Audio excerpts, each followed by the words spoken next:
যুক্তরাষ্ট্রের প্রশাসন শুক্রবার ভোর 5:30টায় ৩৯ বাংলাদেশিকে হজরত শাহজালাল আন্তর্জাতিক বিমানবন্দরে ফেরত পাঠায়। ফেরত আসাদের মধ্যে ২৬ জন নোয়াখালীর, বাকি কুমিল্লা, সিলেট, ফেনী, লক্ষ্মীপুর, চট্টগ্রাম, গাজীপুর, ঢাকা, মুন্সিগঞ্জ ও নরসিংদী থেকে আসা। চলতি বছরে এই পর্যন্ত যুক্তরাষ্ট্র থেকে ১৮৭ বাংলাদেশিকে ফেরত পাঠানো হয়েছে। ব্র্যাক মাইগ্রেশন প্রোগ্রামের তথ্য অনুযায়ী ৩৪ জন অবৈধভাবে ব্রাজিলে গিয়ে মেক্সিকো হয়ে যুক্তরাষ্ট্রে অবৈধভাবে প্রবেশ করেছিলেন। বাকিরা সরাসরি যুক্তরাষ্ট্র বা দক্ষিণ আফ্রিকা হয়ে গিয়েছিলেন। আইনি প্রক্রিয়া শেষে তাদের দেশে প্রত্যাবাসনের সিদ্ধান্ত নেওয়া হয়।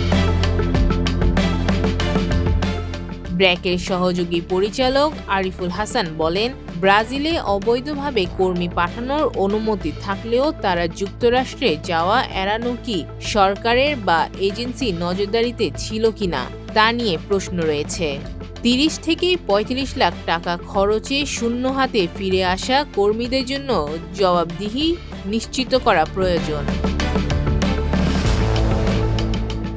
ফেরত আসাদের হাত পায়ে শিকল পরানো হয়নি, তবে অবৈধ অভিবাসী প্রত্যাবাসন আরও কঠোরভাবে চালানো হচ্ছে। ২০২৪ সালের শুরু থেকে এ পর্যন্ত যুক্তরাষ্ট্র থেকে দেশে ফেরত আসা বাংলাদেশির সংখ্যা ২২০ জনের বেশি। Desk report, news today.